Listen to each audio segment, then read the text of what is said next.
Good evening, everyone. I'm going to call to order tonight's Plan Commission study session. If I can get roll call, please. Bob Burleson, Here. Yolanda Cardona, I'm here. John Gill, Here. Donna Little, Here.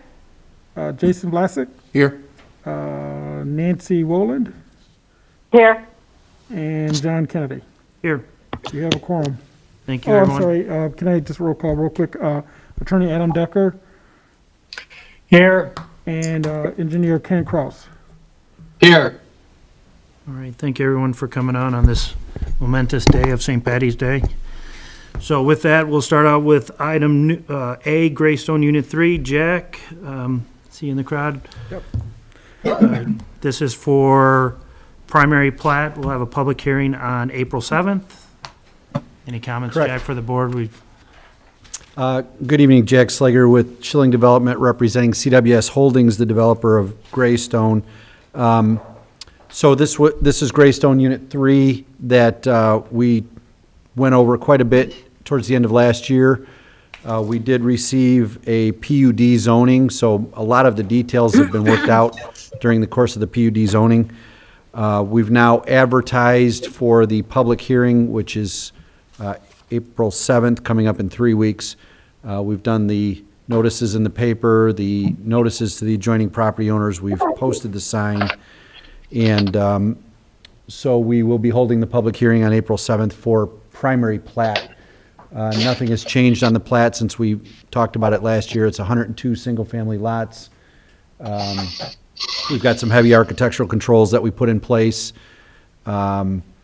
There really are no waivers that we need to ask for because it was all worked out during the course of the PUD. The only small item that would have been a waiver in a normal subdivision is that we are not putting curb on Calumet Avenue, and instead, in lieu of curbing Calumet Avenue, we are going to be putting an 8-foot sidewalk along Calumet Avenue instead of a 5-foot sidewalk. So I think that was Paul Panzik's idea to waive the curb and increase the size of the sidewalk. So I believe Ken Kraus has been reviewing the engineering. I don't know if that's been completed yet, but that's in the process. I know he's had it for a couple weeks, and basically that's it. We should be all good to go for our public hearing in 3 weeks. Ken, any comments? Yeah, I have looked at the drawings. I do have a bunch of comments to make. I'm still going through the calculations for the storm system and detention system. I was going to send over my checklist over to the engineers so they could see some of the things that I've got concerns about. And then I will continue looking at the storm sewer and detention basin work. But so far, I mean, the little things that I have comments on are mostly clerical. There's a couple of items missing, like the profiles for the storm sewers were not included in the set of plans. Some kind of basic things, like I'm looking through my checklist now. The sanitary sewer is supposed to be on the south and west side, but it's on the north and west side of the streets, and the water lines are just the opposite. So I don't know if they're going to want to redesign that or ask for a waiver to have the water and the sewer on opposite sides of the street that the ordinance says they're supposed to. Okay, I'll get with the engineers and we'll look at that. That's the first I've heard of that, but we've got a little bit of time over the next 3 Yeah, I weeks to just get caught to it that. yesterday, Jack. So, Okay. like I said, I will send them my checklist with the comments on it, and if they have questions, they can call me about it. I'll be happy to help them out. Okay, very good. Any questions or comments from the board? No. Jack, explain to me again why no curb is going in? On Calumet Avenue, no curb, for, I guess, 2 reasons. The road was recently repaved, and we haven't curbed any of the rest of Calumet Avenue. So it's just the exterior of the subdivision, and we are trading that off for an added width sidewalk along Calumet Avenue. So instead of a 5-foot sidewalk, we're going to go to an 8-foot sidewalk along Calumet. So our new subdivision control ordinance doesn't require a larger sidewalk Sergio, on Calumet? It identifies as a multi-use trail or path with a 8-foot wide sidewalk, so So is this considered a trade-off, or is it? it's identified as part of the PUD proposal that was an agreement as part of that part of the PUD Okay. agreement, so. Okay. All right, any other questions for the board? All right, Jack, have a see you in good 3 evening. weeks. We'll see you Thank you. on April 7th, sir. Very good, thank you.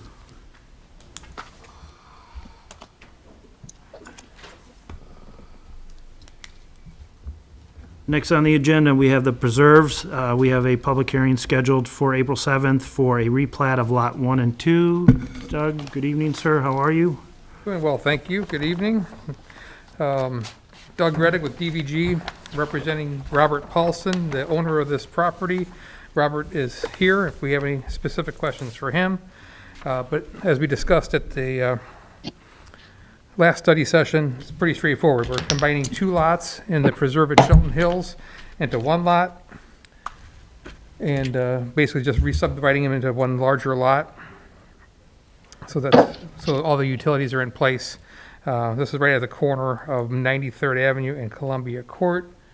I think he's pulling up the drawing here. Sorry, let me pull that out.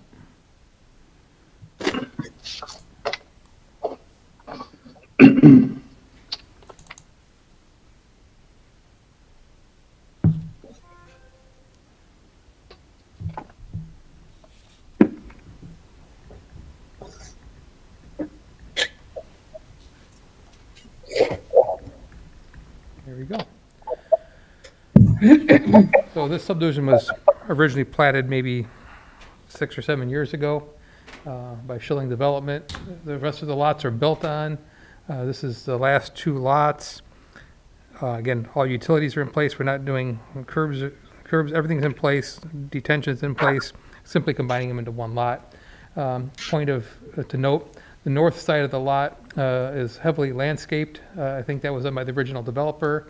Of course, it looks beautiful there. I think the owners like the landscaping. They intend to leave that intact and use it as a feature for their new home. And then they'll be building a little bit further south of that. Anybody has any questions, I'll be glad to answer them. But we have done same thing. We have all the legal notices in order and published already. Certified letters I think went out today, so we're ahead of the game for the meeting in 3 weeks. All right, any questions or comments from the board? Doug, it's lot 1 and what is it, 2 that you're combining? The ones inside the square there? Right, former Lot 1 and Okay. former Lot 2, and we're combining them into a new Lot 1. The name of the subdivision is changing to the Preserve at Shelton Hills First Re-Subdivision. So it's a unique subdivision with Lot 1 in it. That's correct. Okay. And the front of the home would be facing what, Columbia Court? That's correct.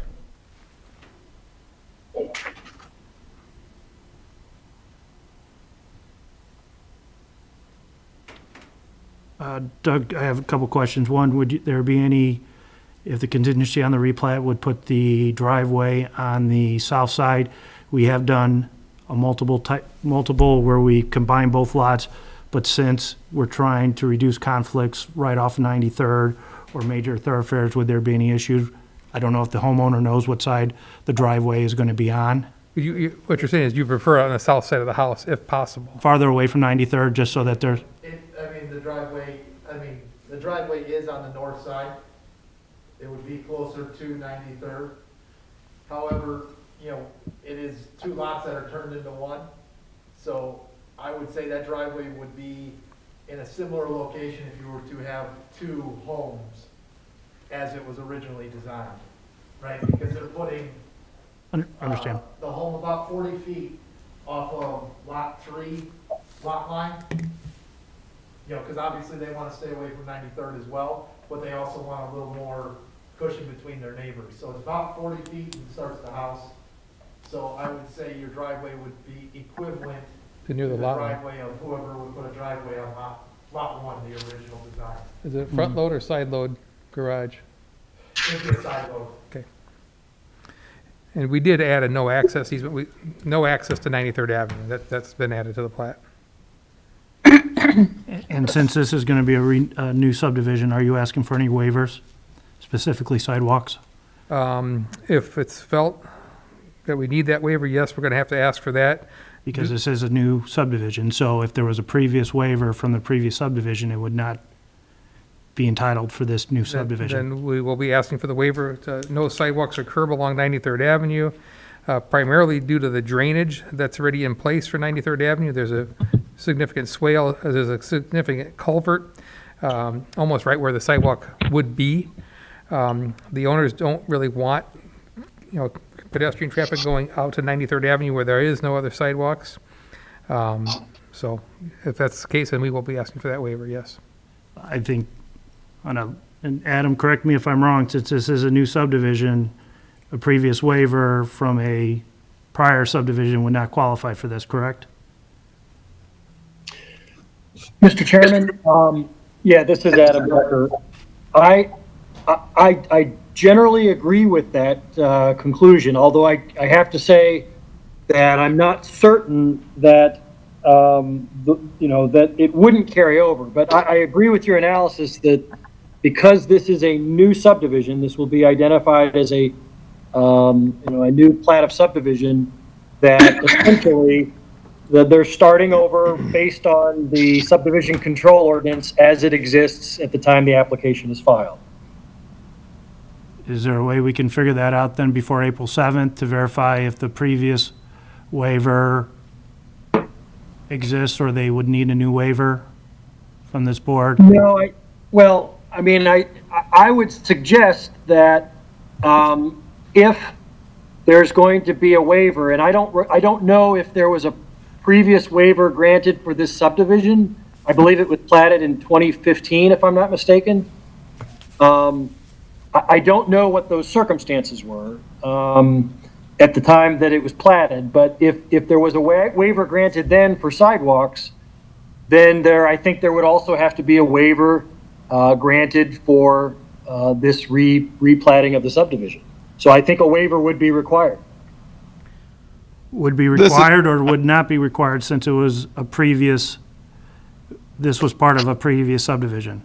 I'm just trying to understand what process we potentially will have to go through on April 7th, if this board would require a waiver, because in my personal opinion, I have required commercial developments to create sidewalks to nowhere.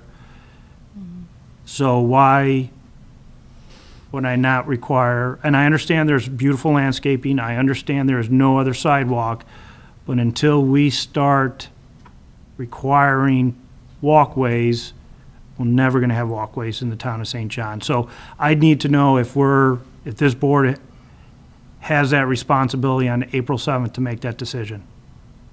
Right. So, Mr. Chairman, I'm going to tell you that you do have that responsibility. Okay. I think the board needs to take the position that because this is a new subdivision, not a new subdivision, but a replat, subdivision application with a replat, that it must conform and comply with the subdivision control ordinance as it exists today, unless a waiver is granted by the board. So that's my opinion to the board, to the Plan Commission. Yep. I would agree John- with John also. I guess, what would the requirement be on the width of the sidewalk for 93rd? Would it be 5 feet or would it be or would it be wider than that? Do you know, Sergio? I want to say that it's based on the road classification. This is probably a primary arterial, which would require an 8-foot sidewalk. 8-foot sidewalk. I saw, I can confirm that, and then if a waiver is sought after, then we'll go ahead and seek the waiver from that section of the ordinance. and I saw a picture with someone put, 5 foot, it looked like it was along the curb and in between the culvert, and, that culvert can be changed, put an inlet there or put a structure there and then reroute it. I don't know if I would necessarily want to wipe out all the landscape, but I think we should at least make an attempt to get a sidewalk in there. So, sorry, I'm Steve Horton. It's my father-in-law. I actually live within the preserves cul-de-sac there, 9335 Columbia. but I kind of helped put that together. What you're looking at there is the original plot, right? Plot that the homeowners, which is my father-in-law, obtained prior from the developer, right? That does not currently show a sidewalk along 93rd, right? So I understand that the processes that St. John has in place is considered a re-subdivision or a new subdivision. However, I mean, this is an individual homeowner that's trying to get rid of a middle lot line, right? If this homeowner was not to get rid of that middle lot line, it was two separate homes, a sidewalk along 93rd would not be required. I understand By- that. Yeah, you don't have to tell us that. Okay. We already know that. Yeah. But So since you're coming in for a re-subdivision, now we're back to the drawing board again. And, yeah, it might seem kind of goofy to put a sidewalk in, but I live on Joliet Street, and no one would have thought that kids would be walking down the middle of the street or walking along the edge of the pavement Yeah. as we speak currently Yeah. today in 2021.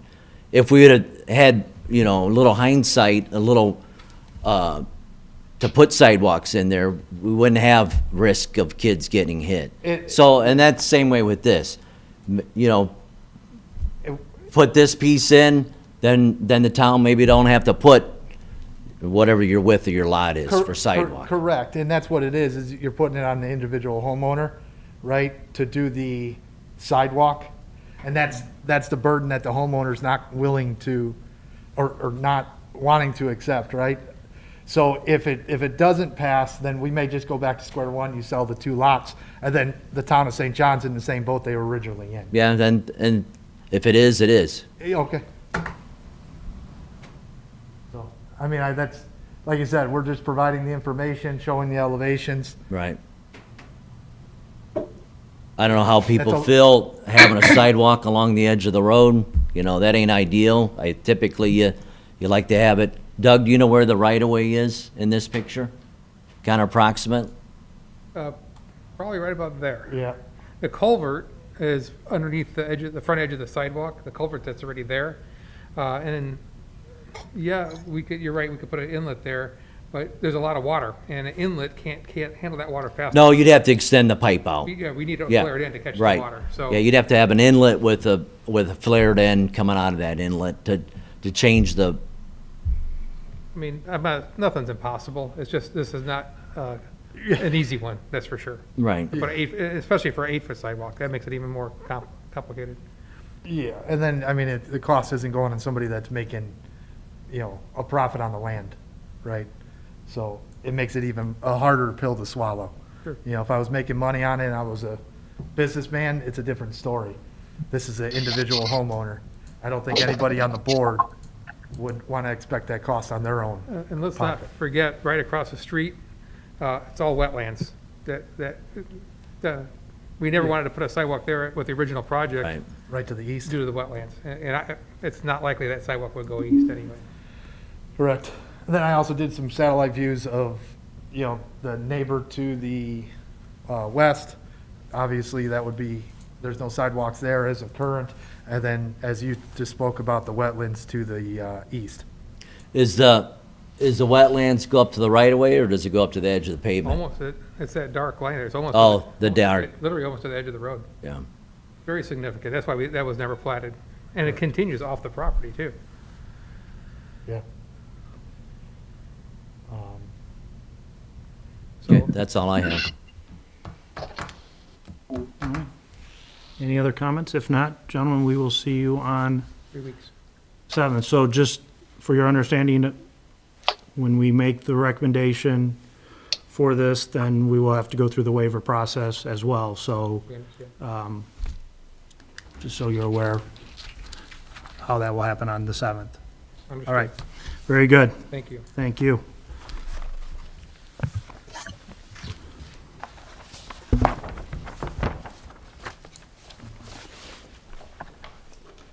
A question, I guess for Doug and maybe Adam, is there a process and procedure? Would we go through the replat first and then the waiver, hearing your comments that, If the waiver doesn't go through, you might not want to replat, so Absolutely. I'm just trying to figure out what the best procedure Yeah. and process is. Adam, do you do the waiver first, and then if, depending on the outcome of the waiver, then they may or may not want to go through the replat? Is there recommendation that you would give the board on how to proceed? Well, yeah, in deference to the petitioner, if the waiver is not granted, and then that, then I suppose at that point, and again, I'm speaking hypothetically, but if the waiver is not granted, then the petitioner may want to withdraw the application. I don't know, I don't want to speak for, Doug or for his client, but, so I would suggest that when this matter comes up for consideration, that the that the Plan Commission hold a public hearing as is scheduled, and then I would recommend that it take up the waiver, discussion first before it makes any final vote on the replat. Are you guys good with that? So you're basically doing all of it in one evening, is that Yes, correct? we're going to do the public hearing for the replat, First, and then we will, if you're okay with it, we will discuss the waiver. Since the attorney is recommending we either approve or deny, depending on the board's recommendation, the waiver for sidewalk, and then depending on be the first. outcome, that would be first. Yep. And then at that time, you could either withdraw your petition for replat Yep. or continue to go forward. perfect. Okay, Thank you. thank you. I mean, is there anything else that you need from us to, any other information to help that process ahead of time? Besides the side, the only other, we combine lots. I just want to make sure it is 40 feet. I'll probably just make sure Ken's comfortable with the 40 feet. Not that it's a beautiful subdivision. I live on the north side of it. Just making sure there's no conflict, like someone's pulling in, backing out, and someone's trying to get in, just that there's enough distance for that. Yep. The other one we had was a lot closer than 40 feet, so I don't think it should be an issue with the Yep. driveway, so, all right. Unless Yeah, anybody Mr. else have any- President, the waiver would probably also have to include the curb.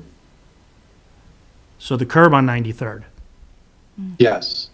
okay, Yeah, I mean, I understand what you're saying. yeah. Okay, I mean, So- 'cause I guess our process, we were hoping, and again, the process that the town currently has for getting rid of an individual lot line turns it into a whole subdivision, we just need to dot our i's and cross our t's, so I Yeah. hopefully understand that, so, but okay. Is there a curb on the east side of Columbia Court on 93rd? I no, believe so, Okay, there's no curbs anywhere.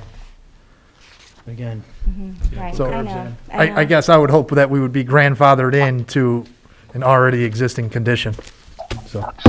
It's just ongoing, if we keep on giving waivers, Exactly. it doesn't, so I understand, no, but every petition is unique. You never Yep. set precedent. This is a unique petition that you're presenting. Yep. And we got to look at the facts of this specific petition, Yes. not Understood. throughout the town. So, all right, thank you, sir. Thank you. I appreciate it. Happy St. Patty's Day.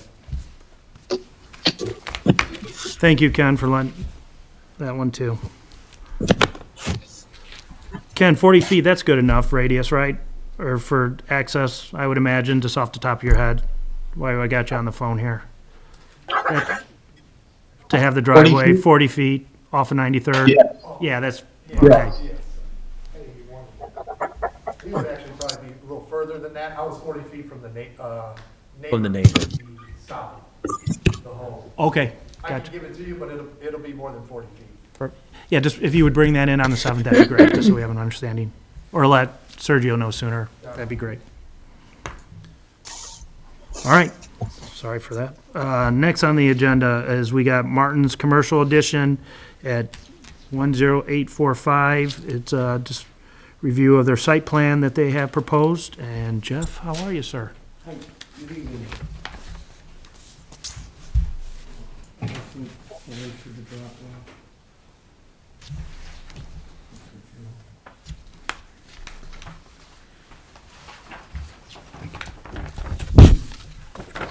Sir. What's up, sir? How you doing? I'm doing good. And yourself? Yeah. Good evening. My name is Jeff Brandt, and I'm with Brandt Construction.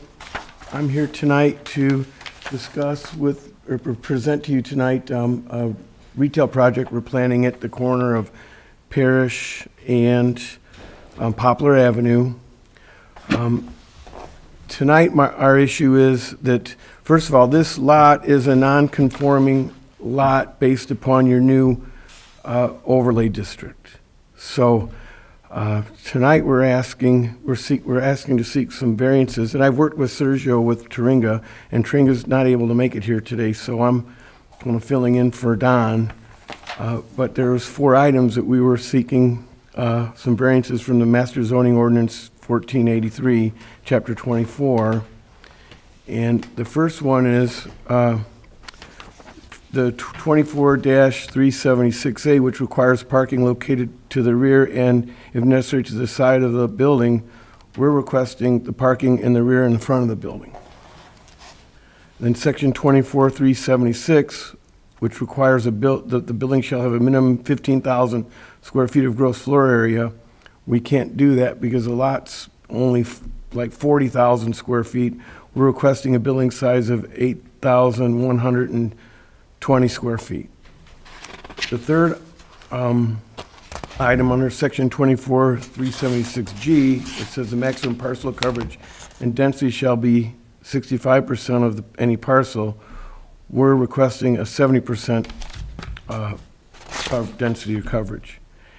And then Section 24-385A and Section 24-385A1, it says all refuse shall be contained completely within the principal building or an accessory building. And any accessory building for refuse storage shall be one designated to have a roof structure. And we're requesting an accessory building for refuse with no roof structure. So those are the 4 items that we're requesting tonight, along with, answering any questions you might have regarding our proposed project. Sir, can you repeat the first request again? I lost you there. Okay, our first request, which is part of your Section 24-376A, it says, which requires parking located to the rear and, if necessary, to the side of the building. We're requesting parking on the front and rear of the building.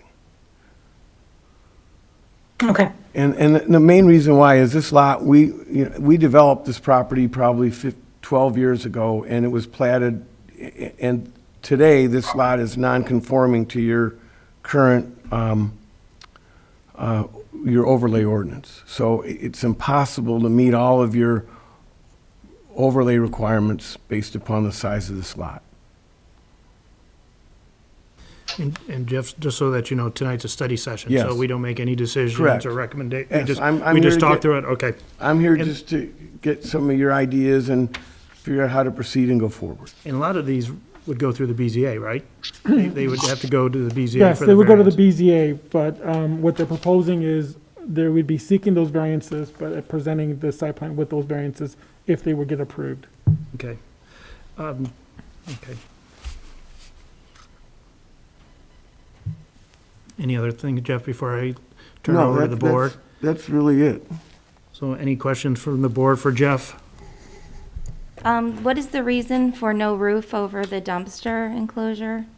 Because typically it's very difficult most of the, refuse containers are picked up by a vehicle. I just have not seen an enclosed refuse container for this use.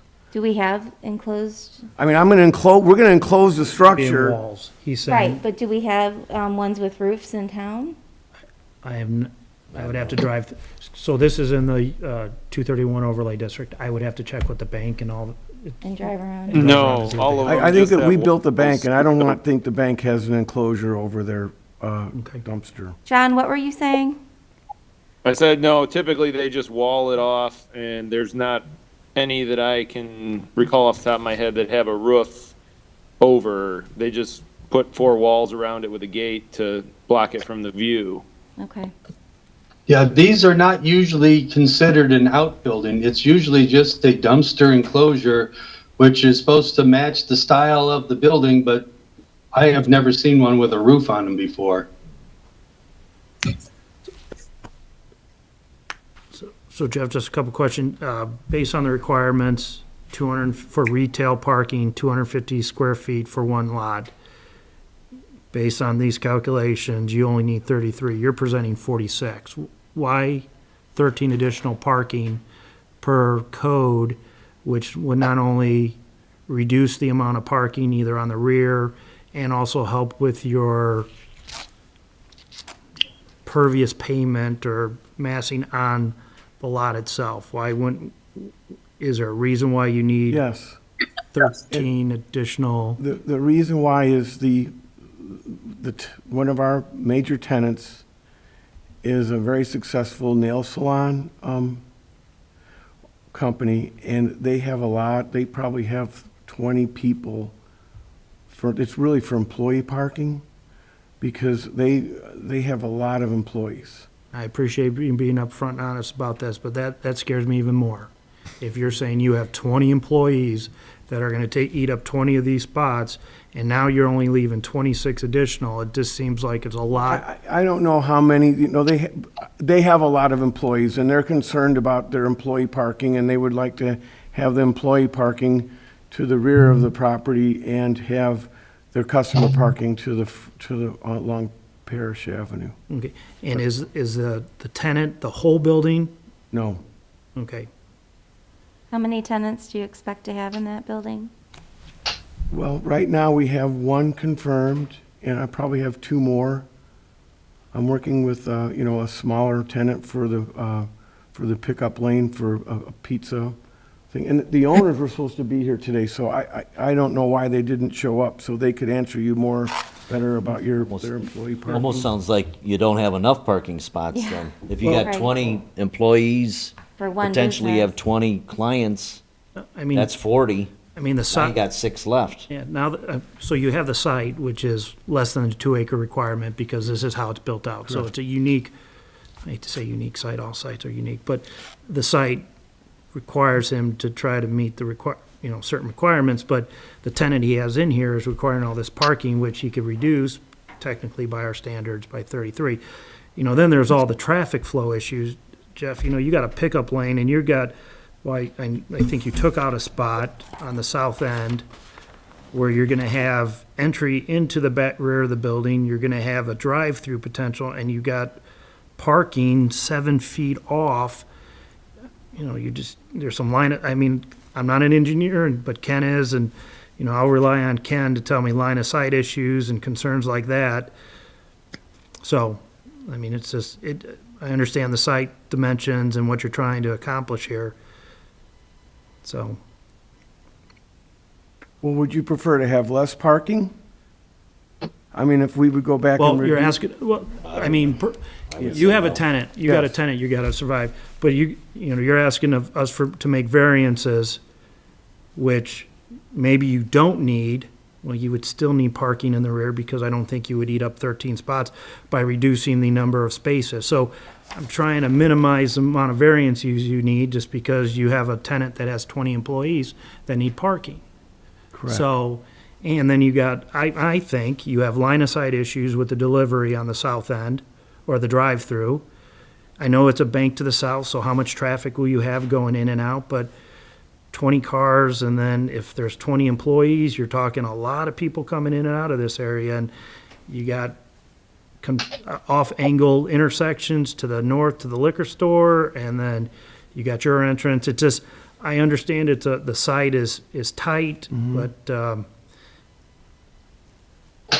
I wish you had a tenant that didn't need that much parking, and maybe the building didn't have to be that large. So, but I don't want to, I just think it's a challenging site for you based on what you're looking for.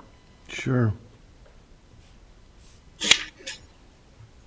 Ken, Yeah. have you had any time to look at this and give us your opinion or expertise on it yet, or have you not, or do you want to hold that off till another time? I've only started this. I haven't really got into it very closely. some of the things that Rick Everly used to do are like the lighting and the landscaping review. So I'm going to be kind of a newbie at that.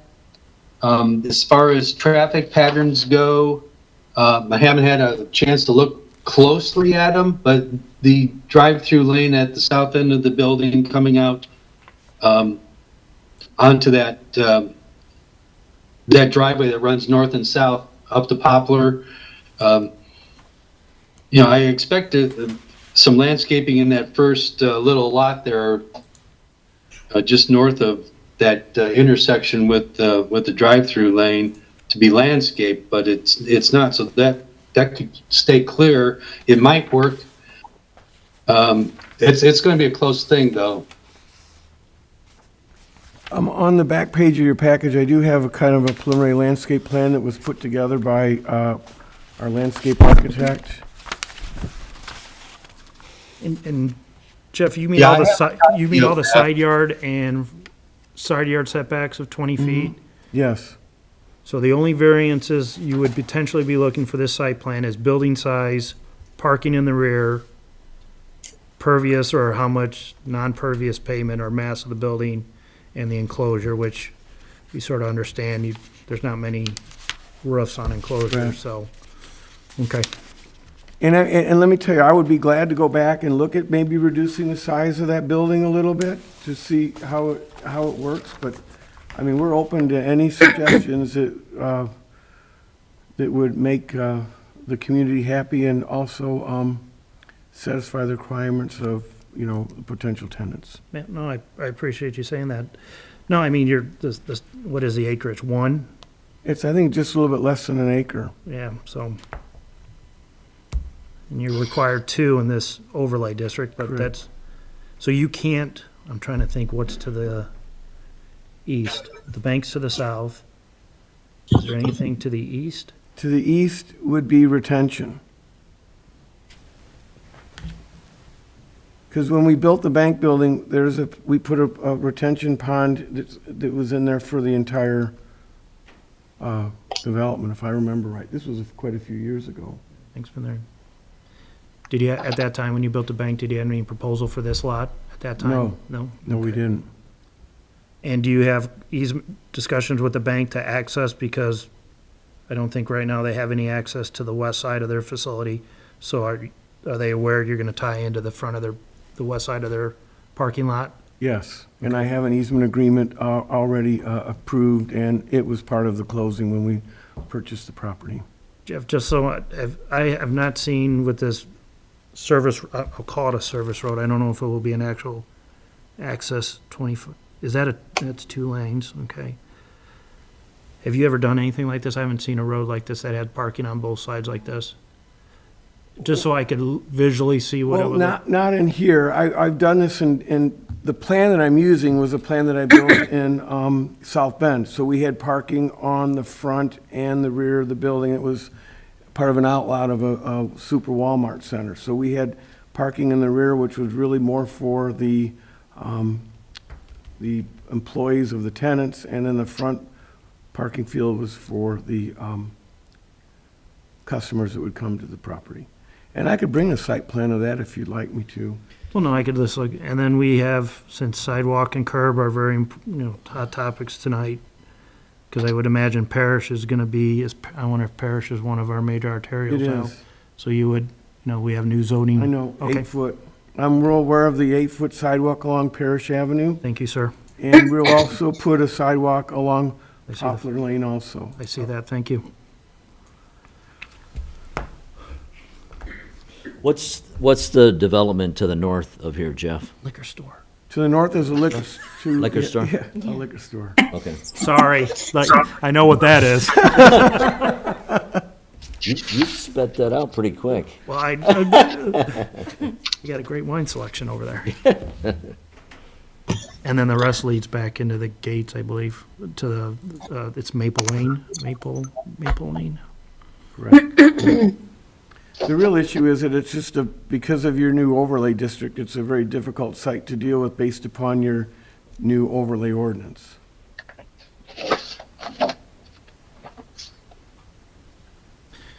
you know, I mean, my initial take at this, Jeff, is, you know, if you got it down to 33 spots, and I know that's not conducive to your client, I get it, and that's, you know, that's your client, you gotta be concerned with them, but I don't know what kind of effect that will have on some of your other variances you're asking for with the, you know, pervious or non-pervious pavement, but, I mean, I'm just concerned about traffic flow within that site currently right now, if I look at it as I do now, but, so, Well, right now, you know, the bank, and not to say it won't change in the future, but the bank is, this Hager's Savings Bank been a successful bank, but they don't seem to have a lot of traffic there, and most of the banks now are trying to go to mobile banking, which is mainly Hagwich's philosophy is to do more, you know, mobile banking. So, I mean,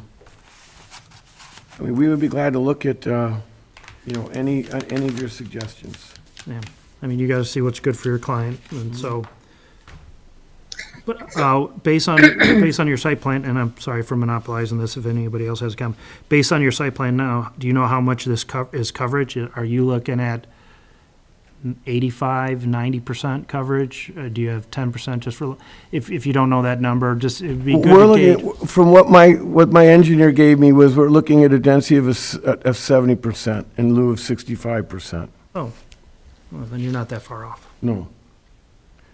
So maybe if reducing some of that parking, then you might not need a variance for. Again, I'll go rely on Ken a little bit to just see if he's comfortable with traffic flow and things like that, line of sight, and so. And if you have any other suggestions, we're very open to any of your suggestions. The island on the south side of south side of the building, on the west part of that island, yeah, right there. I'm not sure if a car was going northbound to try to turn into that pickup lane, if he could make that turn. I mean, that's, I see what you're saying. Yeah. Oh, you're saying with the 23? yeah, it almost seems like right where the arrow, no, go down farther with the arrow, right there, that bump out. Sure. Pull it, just, you know, pull it back. I would think that I mean, would help we to- could do that on the, I mean, are you looking at, where are you? Oh, okay, there, over there. Yeah, okay, yeah. I And we didn't- could definitely, I mean, I would be glad to, we could definitely reduce that a little bit too, to make that an easier corner to turn. Yeah, that looks like it needs to be pulled to I the agree. east. And the one going out on the opposite side of the building, to turn north, coming out of the pickup lane, that might have to be adjusted some too. Okay. Only because you may have traffic coming south at the same time as somebody's leaving that pickup lane. Yeah, and you really can't put a stop sign there. You're in the middle of a parking lot. We could definitely put some type of, you know, signage there that would say yield, you know, we're open to putting, you know, a yield sign. We could do a stop sign. I mean, it's, just so that someone makes sure that they are cautious and they, you know, look both directions if they do come through a pickup. I was thinking there ain't enough parking lots. And our goal with that pickup lane is to be more for like, I've been talking to some fast food restaurants that are not really doing any ordering anymore, where you drive in and you order, you just call and you do it on your phone, then you just come through and you pick up through the window and then you're on your way. There's not a place you pull in, you order and then pick up. And Jeff, on the north side of the building, between the utility drainage easement and the building, it looks like you have 13, is that just a grassy area? Yes, because that meets your building setback line. Oh, I thought it's It says a 30 building line. is it 30 or 20? Well, that would be considered the side yard, right?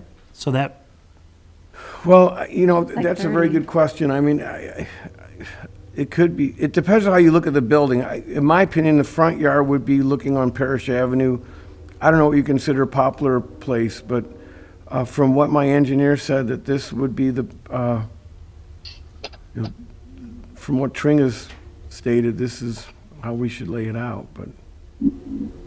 Because, correct me if I'm wrong, on the 231, it's 20-foot side yard, 75 feet in front of Parish. So you need 75 off of Parish, but 20 on each side yard. I just saw that area, and I don't think you should make the building any bigger because you'll need more parking, so. Correct. Okay.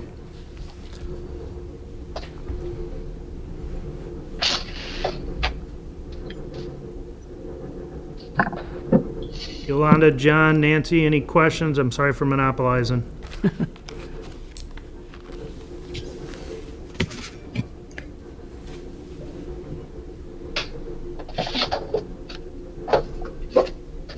Jeff, did you get a comfortable feedback? Any questions for us?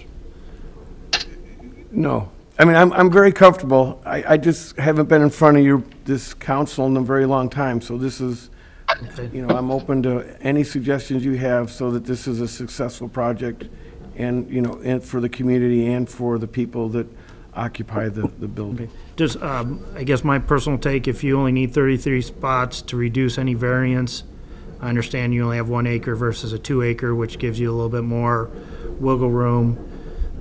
Trying not to max out your parking would be a good first step. Okay. I think you need to be considerate of the line of sights for the drive-through and radius turns but again, I'm just speaking on behalf of myself right now, so, People backing out of their parking spots too. yeah. It's a little convoluted there, so yeah, I agree with that. It would be nice if you can get I don't want your employees to park too far away, but I think you could have employee parking within a certain distance. It would, get them on one side maybe if you could reduce it, and so, Okay. okay.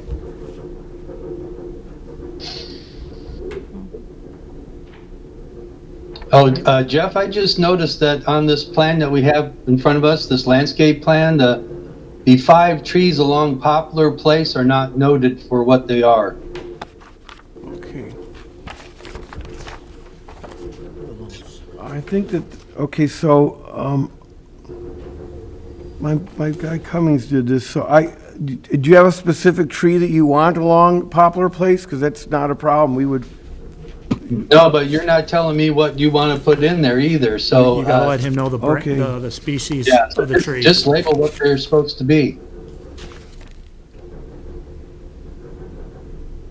okay, I see that. Yeah, just all on the north side of the building. Everything else looks like it's marked, Yeah, everything else looks like it's there. except for the north side. The 5 trees on the north.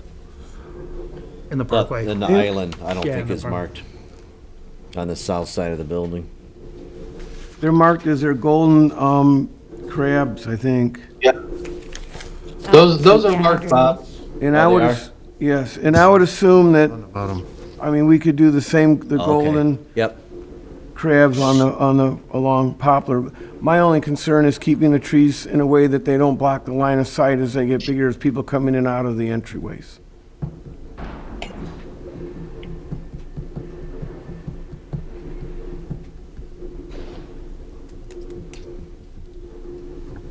And you're right, I'll go ahead and let you know what the architect planned for the, on Poplar Lane, what type of trees he has.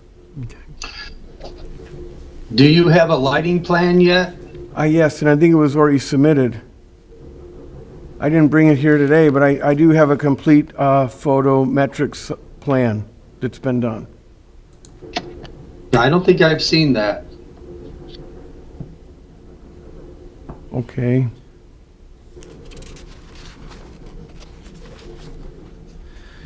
Jeff, would you mind making maybe some hearing our feedback, come back to the next study session, I or have have no- a representative here? I would have no problem coming back. Okay, I appreciate that, sir. And then maybe at that time, we could reevaluate where you are with variances, knowing that it sounds like, John, we don't put lids on our enclosures, so that might, we'll have to, that might be one that's already taken care of, but let's look at the other items, so. So getting back to your things, so the section 24-376F, which requires me 15,000 square feet, I can't do that at all. So regardless of if I reduce the building, it's still I would need a variance for that. Yeah, now this isn't that would go through the BZA. Yes, Okay. I understand that. And then we're talking about the accessory building, which I think on the site plan we show the, It's right on the south end of the Yes. 11 parking lots Yes. to the outside. so, and having no roof on that, I mean, would that be still, is that something that would, It would have to go through the BZA. We'd Okay. have to give you a variance on that. I think what we need to go back and talk about is the Jeff, I just want parking. to let you know, since we haven't done it in the past, that doesn't mean we'll require you would still go through the waiver process. Sure. And, No, I understand. okay,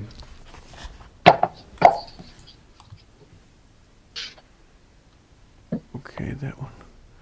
And then the other thing would have to go back and review would be maybe the parking and maybe reducing the building to give you a little bit more coverage. yeah, For the parking dens- and then coverage of the lot. I think those were, and I think Sergio will hopefully help you walk through some of those, just to make sure we got them all Okay. covered.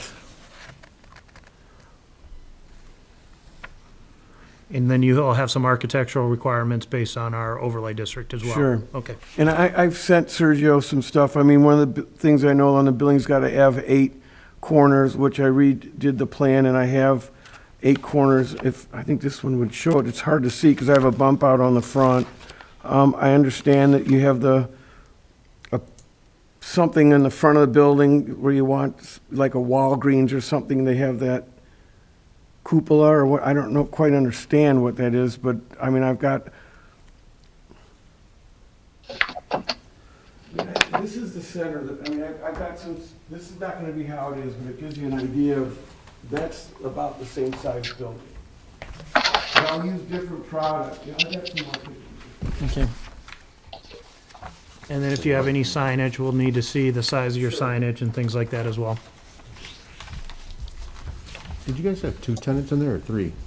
Right now, we're working with 2, and we may, maybe 2 might be all that we're gonna get. Okay. And I'm working with a pizza group that's interested in the south side too. The main tenant's gonna take about 3,500 square feet. Then the pizza person would take about 1,800 square feet, and then I would have the remainder of the space for one other tenant. I have some more pictures. Do you wanna see? Would you like some more of these? No, I But think this gives you an idea of what we're planning on doing. This is not exact. But it Okay. gives- All right, well, why don't you, if there's any more questions or comments from the board, hopefully, you could make the modifications based on what you see fit, Okay, and then, and when is your next study session? it's in a third, so Third week April of- 21st. Okay. So it's the third Wednesday of the month. All right. All right, Well, I want to thank you all very much for Happy letting St. me Patty's come Day. in front of this board, and hope you have a great St. Patty's Day. you do the same, Jeff. Thank you.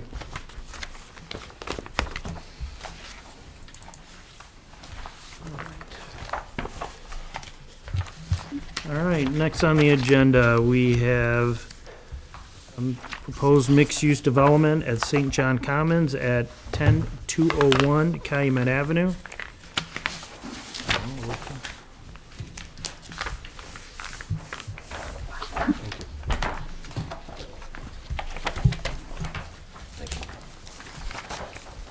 How you doing, sir?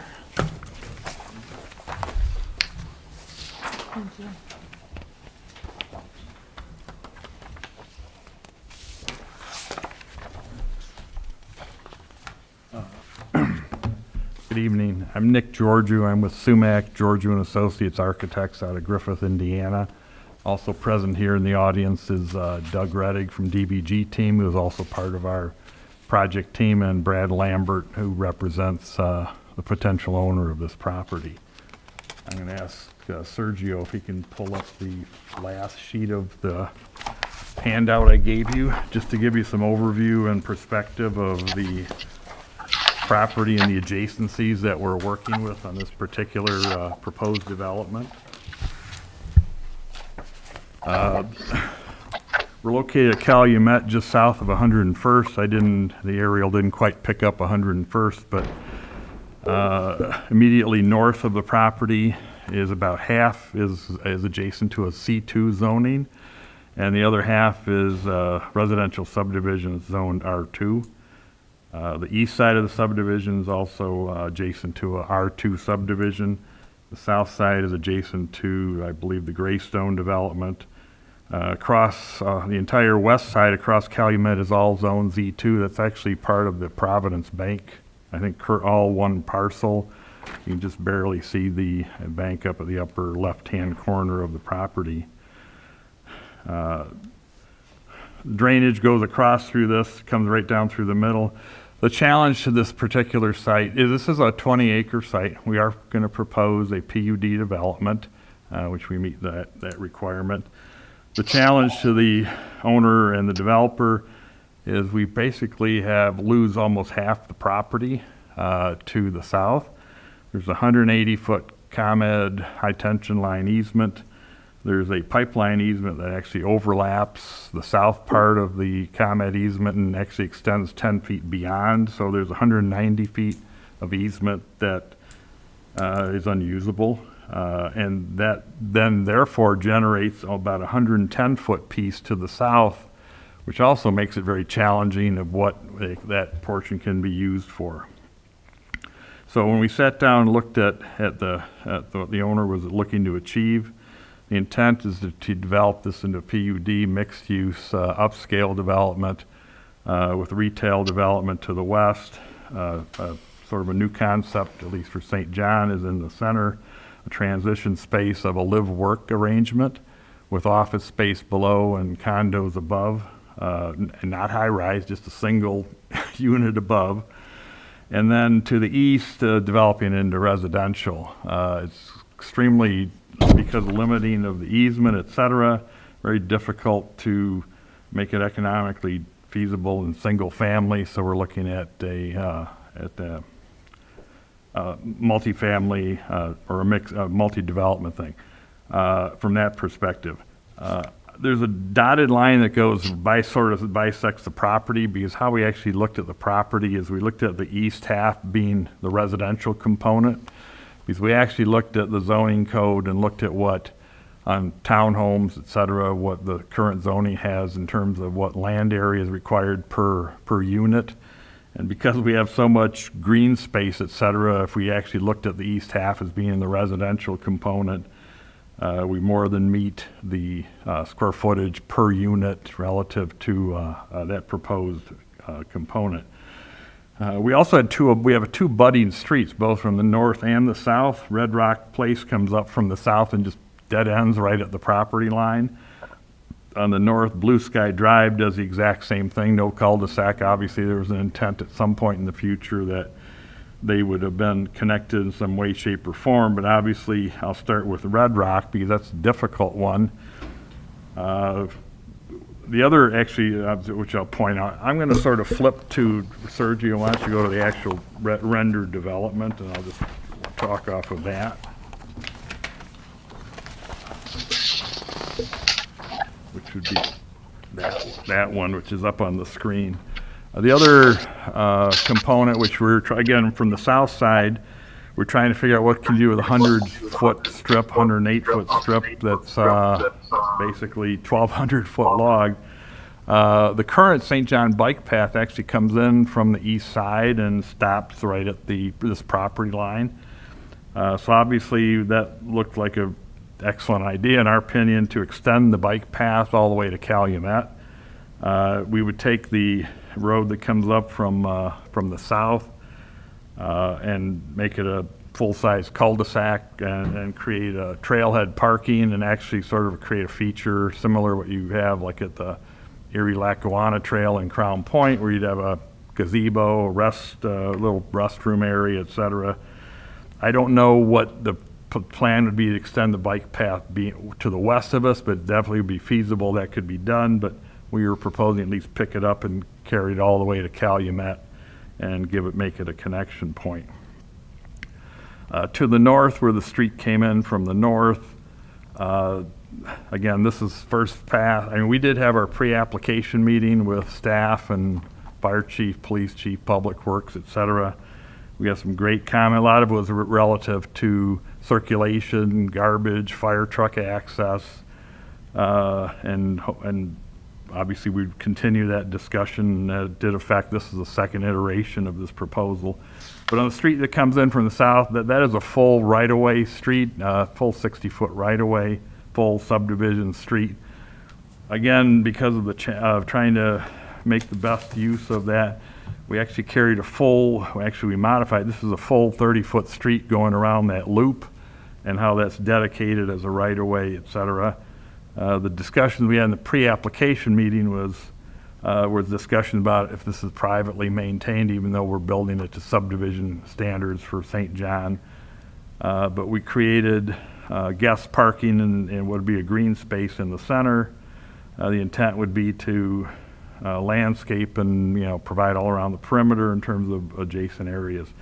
The detention area, which is shown down the middle, is where the approximate drainage line does go through the property. The previous drawing that I had, it comes down through the center and actually goes out to the southeast. So the detention is proposed there. So that sort of isolates the residential component to the east.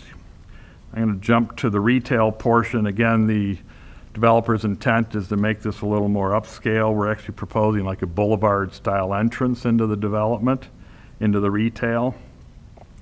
I think ultimately in the long-range roadway plan for Calumet, that'd be a 3-lane roadway, but we obviously assume that we'd have a center turn lane here and XL and decel lanes that would be on the Calumet Avenue portion, where it currently is a 2-lane road. The intent, again, was to create a nice entrance, a boulevard entrance with an island landscaped. We're showing two approximately 14,000 square foot retail buildings. And then if you continue past that, and then they're actually set up with some circulation around and potential drive-through capabilities, but we're not into that level of detail, but we're actually looking at that concept. We didn't label all this. As you get to past the retail, if you're going down the boulevard, there's sort of a landscape transition area. There's small rectangles, again, not labeled. This is our first pass. I would anticipate there'd be some sort of like monument signage or transition as you go to the live-work component, which also would isolate that, or at least allow that to sort of be its own component relative to there. The office component would be on the west half, on the first floor towards the west side. The back side would actually be the garage and entrances to the condos on the rear. In the rear and the entrances to those units, there's anticipated to be a center component that people can walk through, and guest parking could be to the west. But then there's 2-car garages anticipated for the units, which would be above from that perspective. And then the fact that they're above the first floor, obviously the views to the east, which would be to the pond, the other residential. I mean, we were looking at how we can enhance that opportunity for those people who would choose to purchase those condos. But it also, when we met with Sergio and the others, he was telling us about the numerous calls he gets about people talk about working out of their house. So this would give them an excellent opportunity. Literally, they could buy the unit underneath, have an office, have their residential upstairs, and then walk down the street to the retail and grab a cup of coffee or whatever. But the renderings up at the top again, the intent is, and the sizes of the units shown on the townhome is this to be an upscale development. I'm not going to throw dollars up, but the intent was to actually look at an upscale, little larger size units. Haven't even gotten to that level. Obviously, we want to get your feedback, see what, about if we continue forward, what your comments are, et cetera, et cetera. But we want to relay that. The upper right, I do want to point out, that was actual rendering, although if I would have been smart, I would have taken a picture. The developer, Brad Lambert, and I worked together, and DBG. We developed the Summer Winds Plaza, or he developed the Summer Winds Plaza in Cedar Lake, which is a 24,000 square foot, 2-building retail development, very nice project, and from what I understand, Brad tells me he's almost rented the whole thing out already. But What's the name of it? Summer Winds Plaza, immediately adjacent to Strachan Van Til, to the west. It's behind the post office and behind, is that 133rd? He was also, just from a residential component, Brad was also partners with, they did Summer Winds residential to the west of that development also as a sort of a residential and a commercial development. The commercial is totally segregated. And then they also were partners in the Waterford Place development in Schererville. One of the questions we were asked about if there's any live-work arrangements in this area, the only one I could think of off the top of my head was the, I don't know what the name of it is, it's in Crown Point on Main Street, immediately north of the square, west side of the development. I don't know if that was who the developer was. Basically offices, ground floor, I think there's 2 stories of condos or units above that front right on Main Street on the west side. So this brings a unique concept. We also, Brad prepared, and I'm not going to read it literally, but I attached at the front of this about benefits to the community, some statistics about what proposed jobs that this development could bring, sales that could be generated, the dollar volume of the overall development. Obviously, property tax enhancements from that aspect, a little explanation of the live-work unit relative to that, and that this development not being on 41, obviously, we're not going to contribute to traffic at 41 it's necessarily, or wouldn't at all, actually. But obviously, the west side is a rapidly growing area between Greystone, Preserve, Emerald Crossing. I think there's that he strongly believes there's a demand for the retail component. Adjacency to Illinois, we think there's also would be a strong demand for both that live-work component and some upscale residential in this area. I'll leave it at that for now and look forward, obviously, to your comments and feedback and hopefully see where this goes. Thank you, Nick. With that, I'll turn it back to the board. Any questions for Nick regarding the proposed site plan? Yeah, I have a couple. What's the reason behind not having access to the retail from Blue Sky Drive and Red Rock Place? Good question. Vehicle access.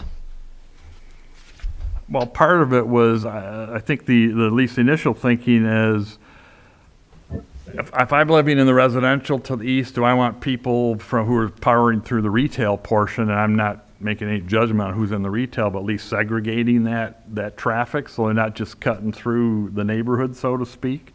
The intent was to sort of segregate commercial from residential. What we did provide, although it's not as a thoroughfare, is in the pre-application meeting based on police and fire feedback, you'll actually see, and then they're not dimensioned on here, but we created emergency access connections from the residential portion that you'll see that go by and it crosses the easement, goes down to the bike path. Same off of the retail area. That's actually could be a bike path, but really it's sized for emergency access. That was the feedback we got from police and fire. So in reality, police and fire can get around the entire development through some of these accesses that we generated. Our opinion was we didn't want to mix the commercial and the residential traffic. And I guess you could look at it the other way too, residents having access to the retail without going out on Calumet Avenue. I mean, you said the one way from retail going into the residential area, but then you could look at it the other way too, of residents having access to the retail without going out on Calumet Avenue. Well, the discussion in which we'd be more than open to, I'd highly encourage that we make pedestrian access through the entire development, which is not exactly there right now, but we could do that from a pedestrian or bike standpoint where we can connect the entire development. Yeah. The roadway part, I guess we can discuss that, and I'd have to just go back and talk with DBG and the developer.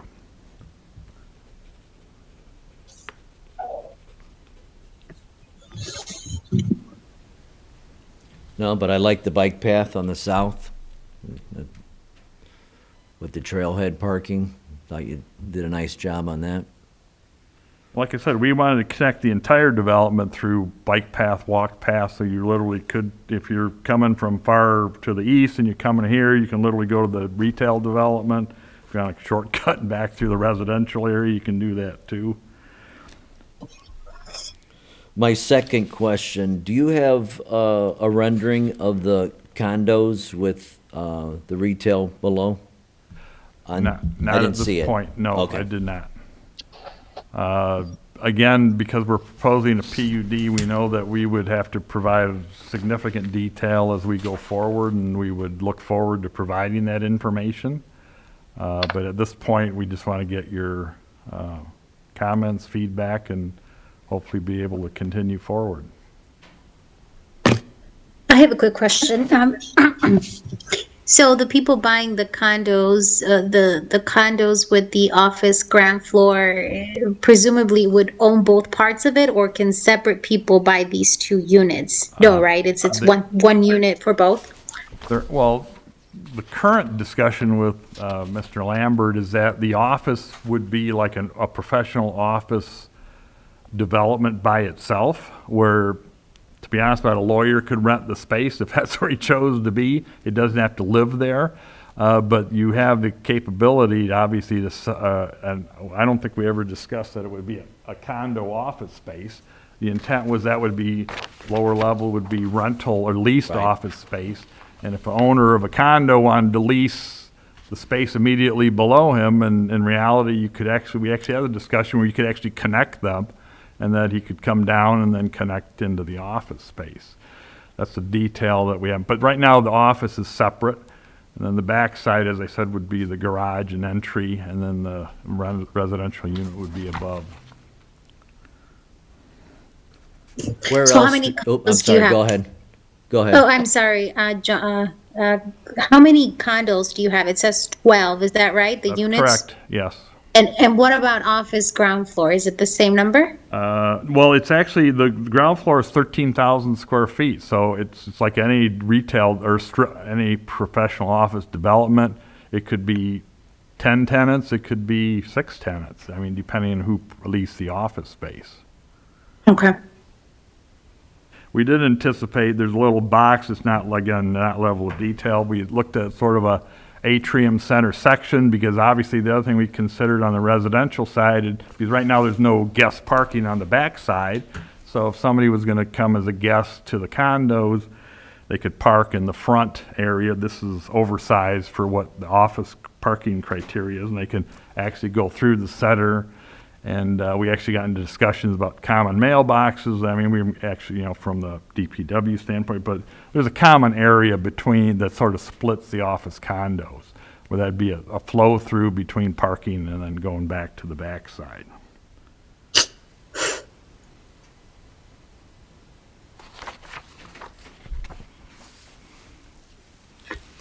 Do you know of any other areas in the community that's having condos above retail? Other than that one Crown Point that I'm immediately aware of, I'm told there's some in Valpo, but Hay Creek, I think, has some. Yeah. In Chesterton. They have retail on the first floor, condos on the second floor. They have Valpo, yeah. Valpo, okay. Where at in Crown, what's the name of on Crown Point, do you know? Oh, that's right on Just, okay. Main Street, right across from Square Roots, yeah. Where 3-1. all I know is my commercial See. broker Latitude Commercials in the building there. Oh, is that where it's at? Yeah, and there's actually a basement and a first floor that's commercial space, and then there's 2 or 3 floors of residential above it. I'd rather see no condos above the business spaces. Make it all business. I don't think it's ideal to have the condos above the rented tenants underneath. That's just my opinion. I was gonna agree with Donna. I think, I mean, who buys these? I mean, do we know anything about that, in terms of, you know, you're proposing this? Have you done any research in terms of where the interest is in these? I mean, I certainly wouldn't want to live above, you know, an Right. office. So I don't know that there's necessarily a need for that. So I would agree with Donna. I mean, I would like to see maybe more office space rather than having the condos above. That's just my opinion too. I think it's a little bit more cleaner, more streamlined that way. We can bring some examples forward because, well, it's a concept that is extremely popular in downtown areas like Valpo, like Crown Point, and, you know, and you can, and lab up, you know, any urban area, and you'll see, you walk down a street, there's 2-3 floors of residential above the street front retail. The intent would be to limit it to office only and not have a restaurant or something. It'd strictly be professional office space and not have other retail that would generate more traffic into the space. Also, there's the Centennial development in Munster. If you would go to that website, you've got some renderings there of buildings that are under construction now. They're much larger buildings, which multiple story condos above. They're not kind of that big, but they've got a parking garage underneath the retail area, like much bigger there, but similar concept. And John, can you make sure that they're speaking into the mic? We're having a hard time Yolanda, here. I apologize. Good catch. Sorry. Okay. Would you be able to speak in, for the people off, on Zoom, can you speak into the microphone? I apologize, Yolanda. Oh, you're fine. Thank you. No, I just made the comment that, the Centennial development in Munster, right there at Calumet and 45th, that there are currently buildings under construction there where that live-work concept is actually going to be writ large in that development. A little bit scary, you know, in the size of it. Certainly nothing on that scale that we're planning, but similar type of concept. And you know, as I put in the bulleted list here, you know, for those, especially those folks that, you know, maybe work downtown or you know, in a transition period where you know, something like this would be very much of an urban feel, but yet still nestled, like I said in the bullet point here, nestled within a bedroom community. So you kind of get the best of both worlds.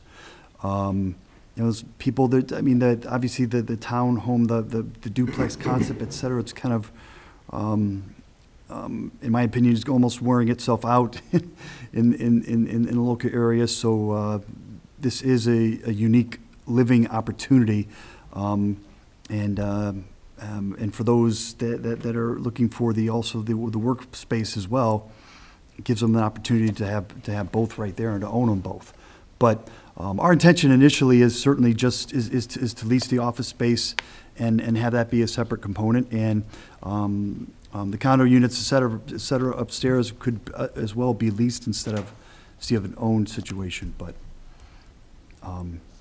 it is an attractive concept, especially to the younger crowd these days. What's the approximate square footage of the condos? This Seems like condo's they'd be gonna kinda small. right around 2,000 square feet, I think. Yeah, again, these Well, are the. Because if you're looking at 13,440, I mean, you divide that by 12 condos, that gives you 1120. And then you got an atrium in there. We'd anticipate a mix of 1- and 2-story, or again, it's all either a 2-story town or a 2-story, like 3-bedroom, or a 1-story ranch with 2-bedroom or 1. And a 2-car garage out back too. Correct. So potentially a 3-story building, is that what we're saying? Correct, that'd be a maximum 3-story, 2-story residential on top of the office. Would you be willing to make this all offices, or is that not an option?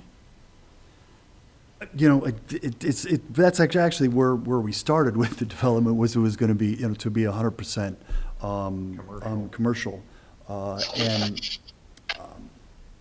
You know, I was just looking through some things, and actually, the new firm that Nick has joined, Sumac in Chicago, we had a conference with them, and they said, you know, have you considered a mixed-use building in the development? And so we started looking closer to that, and we just thought it was an attractive transition piece, and to kind of meld the two together.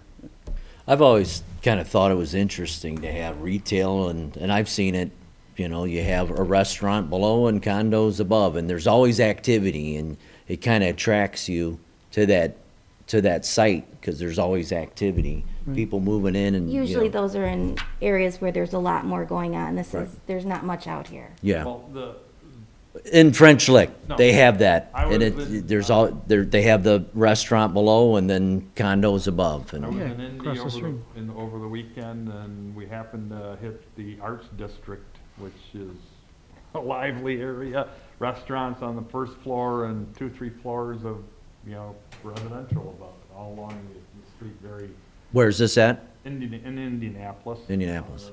Southwest, east part of the town, just outside of downtown. But anyway, the other aspect, which when I gave you the overview, which we want to keep in, or at least we hope you keep in perspective, the area to the north is commercial, and the area entirely to the west is commercial too. So we actually were asked if we would, where the retail is on the northwest corner here, would we extend driveway to the north? And absolutely, you know, we were all over about shared access if the development to the north commercial goes in, that we could connect to that to keep traffic. Similarly, like you have the parallel street on 41, but we definitely would look at continuing or connecting to the north when that piece gets developed to the north. But the entire part to the west is commercial too, so I'm assuming in the future this is gonna be quite a little commercial, sort of the north, I don't know what direction, the western hub of St. John, so to speak, of commercial activity. How do the people access the condos? Through the garage?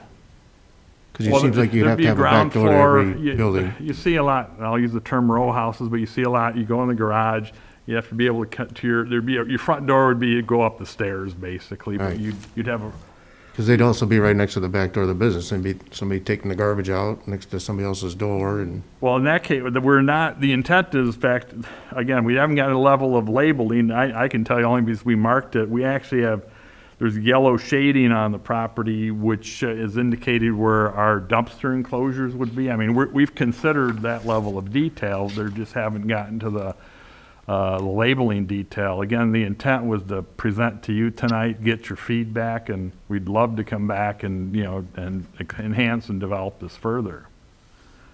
But no, we literally had that discussion with DPW Sure, about sure.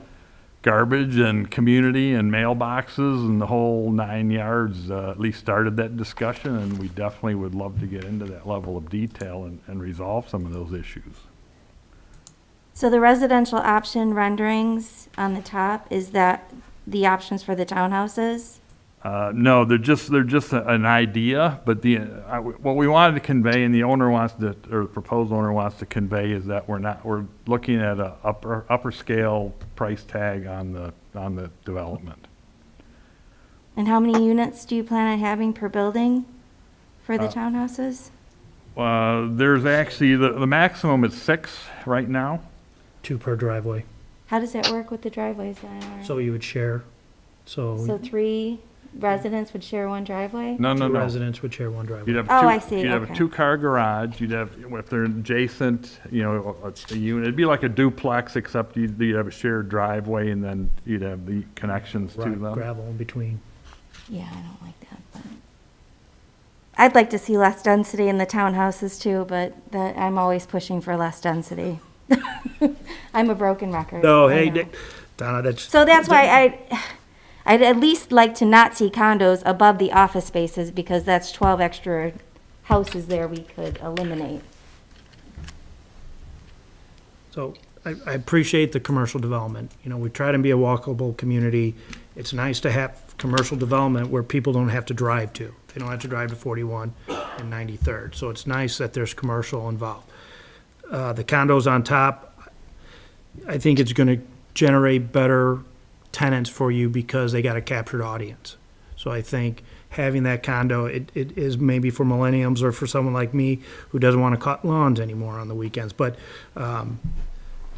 that's how I look at this. The duplexes, a comment was made, sometimes a duplex, Nick, you've been on this board, you got R2 to the north, you got R2 to your east. I know you have R3 to the south. This type of density might cause some concerns within the community and to this, and we're going to hear it. So maybe not the development you're looking at, maybe like a row house, something that's unique and different I don't know. I mean, that's what you guys have to decide. I'm thinking, density doesn't scare me as much. Because I think, I do have what Bob said earlier is connectivity.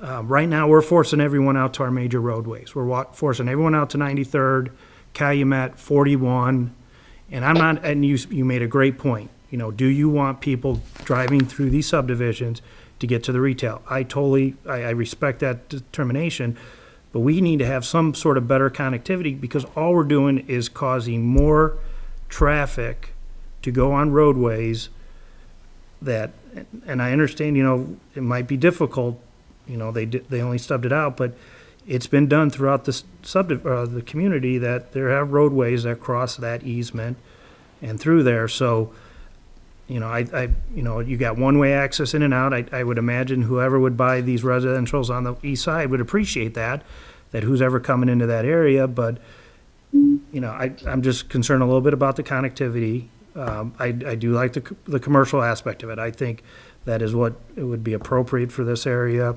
That's my opinion, but, I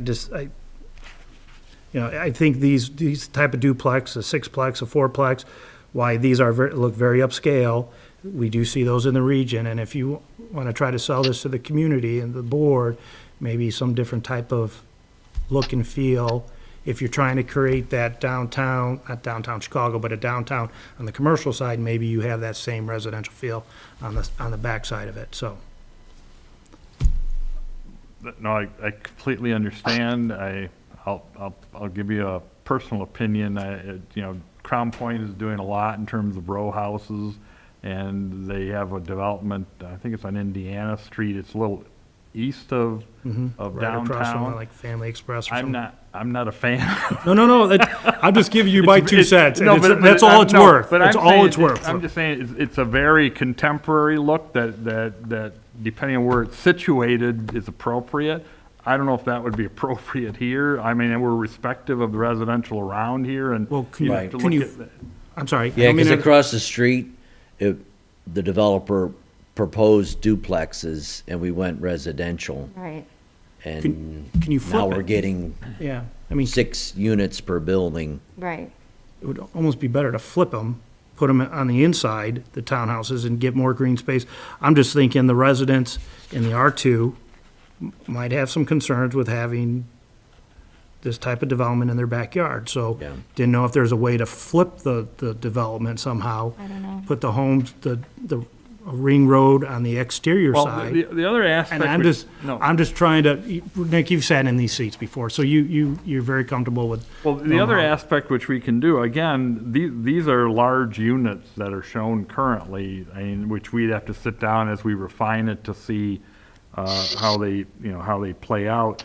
But being that it's a PUD, I sort of adhered to rear, like I said, even though I have this gigantic easement to the south of where the townhomes are, I can slide, I can pull it away from the north residential. I can slide this down, in terms of where the units are. And I was I can rattle off what I did to lay these off because I was sort of following the current zoning ordinance, which is like a 25-foot front yard setback. you know, I was trying to keep 40 feet at the back, but I mean, being that it's a PUD, we can tweak this, we can develop it.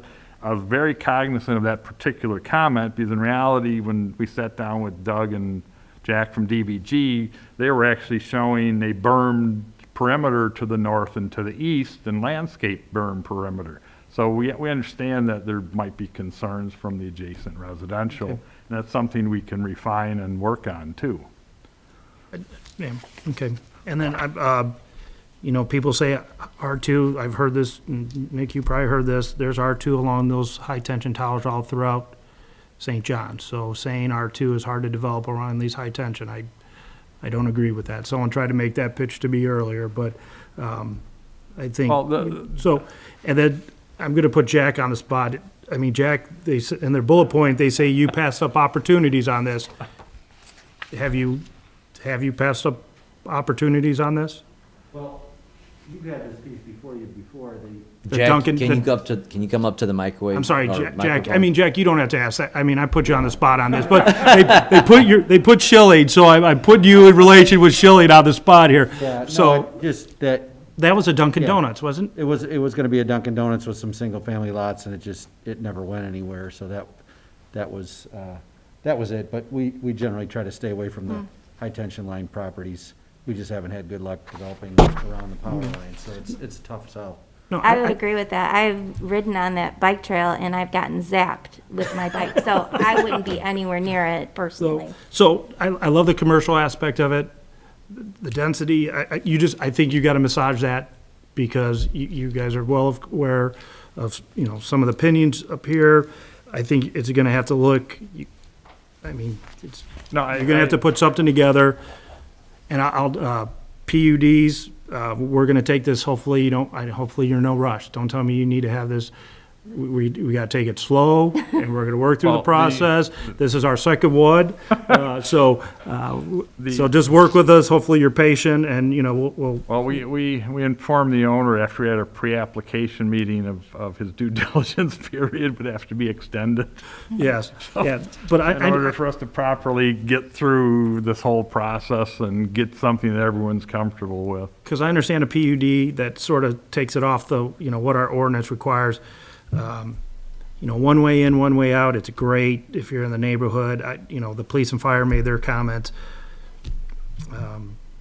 But yeah, you know, it's What's it something- current zoned at? One. R1. R1. I'd like to keep that zoning. Well, the difficulty is, well, you know, Jack, there was a previous plan we saw, and which we made the point, because we lose so much of the property to the easements, which is why most of the developers have walked away from it. When you take the density, if you assume it's 20 acres and you do an R1, you literally could get about 30 lots on here.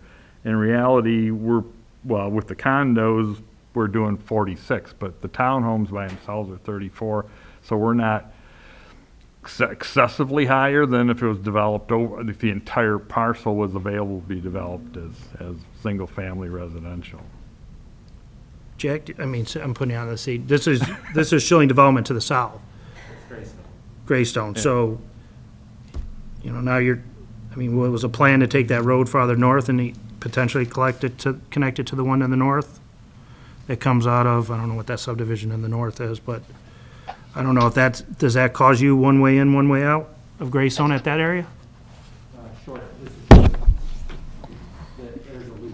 There's a loop street there, so it's only a short road that would get in there. See it right here. There's a road right here, Oh, okay. so this would be just short.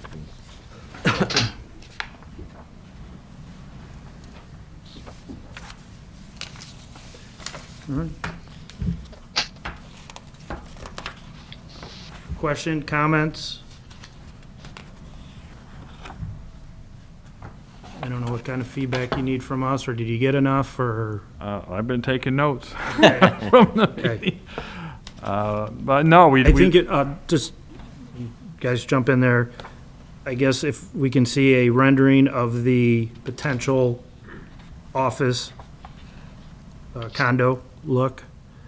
I don't know if that's, No, if you have something, or, but and just. we were fully expecting, and Sergio said we'd have to make the pitch. We fully expect we'd have to show what those townhomes would be looking like and what the office condo would be looking like in order to try and sell it. And I just, That's about it. you're gonna have some neighbors that are R2 that, you know, I understand zoning now is R1, and they're, I don't know what they were told by the developer or what happens, but everything changes. Just as you whatever your plans are to revise, just take that into consideration, their concerns and issues, and so. Understood.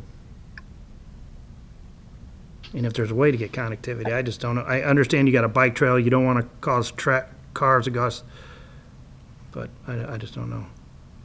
Okay.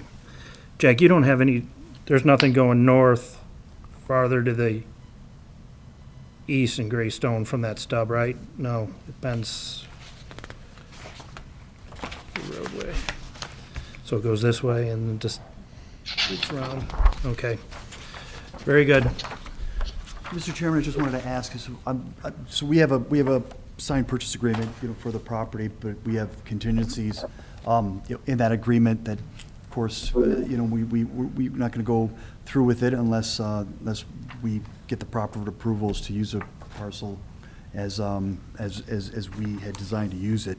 So, it was just, and I know this is a work study session. It's not something where decisions are made, but we just kind of, if we could get any kind of an indication at all about, you know, if this is something we're like, well, we guys see a lot of problems here, and we're just going to be a long process, and it's going to be painful for me, and all this, or is it something you see that you know, there's some potential here, and you know, something that it would make sense for us to spend our time and money maybe moving on it. So I'll give you my 2 cents, and again, I'm one member. The commercial aspect, I don't know, besides the residential on top, I don't know if I have heard much from the committee about that. I think in my history on this board, the density on the east, and again, we can tell you but we're gonna listen to the residents when they come to the podium and speak, because it has a substantial effect on them. So we're gonna hear what they have to say. So why I could tell you, yeah, everything looks great, they're gonna come in here and they're gonna tell me something I might not know. And so we got to take that in consideration. So I do not feel comfortable giving you any guidance at this time, one way or the other, how this board or the community is going to respond to this at this time. So that's the best answer I can give you. Yeah, the residents might say, Burleson, we don't like having access to the retail, you know? Or they might like But- not but- having access, and I'm saying right now, I would like connectivity. They might say, no, we don't want more. They might agree totally with you, but. I'll sort of rephrase Brad's question or put it another way. What I heard is, it looks like the commercial retail, positive comments. We'll take a look at whether, you know, there's concern about the condos over the office areas. Yep. But like I said, we actually looked at all that being entirely commercial office to the west. But we also understand that we'd show you what we intended to do, so you'd have some comfort factor, if in fact, because that is a new concept. I hear you about the density on the east, so we'll go back and revisit that. So the question is, or I guess what Brad wants to know, we'd like to come back to the next study session with next iteration and see where we're at. I think seeing where the iteration and the direction this is going, and you're gonna get more feedback, I just would hate for you to say, John, you know, we're gonna take it to public hearing. No. I think this board, because, you know, Jack will tell you what we did to him across the street, you know, with the we got a lot smarter with going through the process across the street from you. So I think this board is going to use that knowledge now on this development to say, okay, you know, the architectural requirements for a PUD and things like that. So unfortunately, Jack probably made it not a little bit difficult, we're just a little bit smarter at this time on going through the process, so. Well, the challenge to any developer who's looked at this is we're losing probably almost 40% of the land. So it's a matter of how can we financially at least make it work and give the town a nice product. Just don't use those comments of your financial benefit. No, I'm I don't know, but I'm just saying. Yeah, I just, you know, once, I'm gonna be very conscientious of the neighbors to your north, to your east, and to your south. Not saying that, you know, if it's a good product, and I think it's beneficial, but I'm gonna listen to that, what they have to say. I'm gonna give them their time and take that into serious consideration on my decision. But at the same time, if it's a product that's gonna benefit, increase the property value of this town, and make it better than it was the day before, then I'm gonna give it that due consideration as well. But, again, just to go back, at this time, I can't tell you one way or another how, but I love the commercial. I'm a little concerned for the density on the other side, unless it's something unique. I like the brownstones, you know, I was a Cosby fan back in the day, I love that, you know, brownstone in city. But this isn't in Chicago, this isn't the Cosby Show, but just something maybe that would sell the community, that it's not a duplex or a sixplex that they've seen throughout the community. It might be something different that they say, oh, wow, that's something different, and the value, you know, they're gonna see architecturally, aesthetically pleasing facility, so. I should have had Yolanda speak. She's an attorney. She would have done this a lot better than I would have. No, we all I don't know speak, about John. that. Yeah.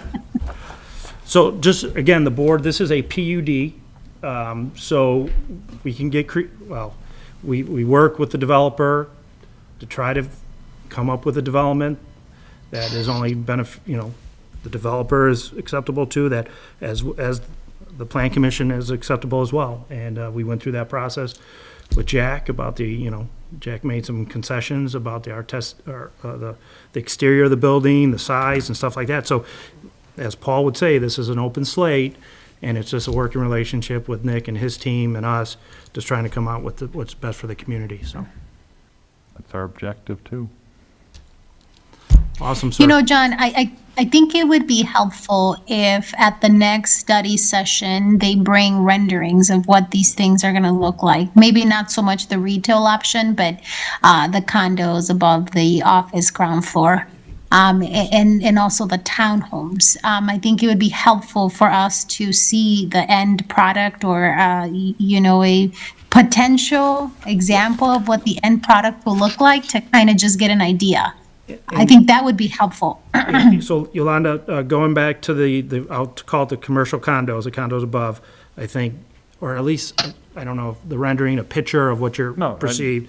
The condos or the duplexes, I think they have options. Now, these are just what they propose. They're on some of the plans they presented us today. We'll make sure you get them. They give you multiple options on them, the exterior. But again, Yolanda, as we learned, that's something we could work with them on requirements if this is the direction they and this board wants to proceed with. So making sure it meets our standards. So Okay. awesome. Thank you.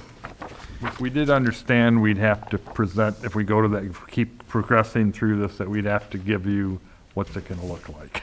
Because you will write, so Sergio, or maybe Adam, you guys will write side yards. So starting to put that information together for us, so we would even know the differential from what currently to what you guys are proposing, side yard, rear yards, square footages. I mean, just to give us an understanding I did of make what. I did make the comment, John, that I literally looked at R3 zoning, looked at the square footage of land per townhome unit, et cetera, and looking at, it's not presented here only because I took it into account, but we would be showing you that detailed information. Setbacks, side yards, the whole nine. And one of my crutches is, besides sidewalks and stuff, is why density doesn't scare me, but square footage does. I always would say that just because you're in an R1 doesn't mean your house is bigger than if you're on an R2. I live on an R1, but my house is 2,400 square feet. I know people in R2s that have larger size homes, and their homes are more valuable. So size of a lot does not mean the value of the property. Understood. I believe square footage does.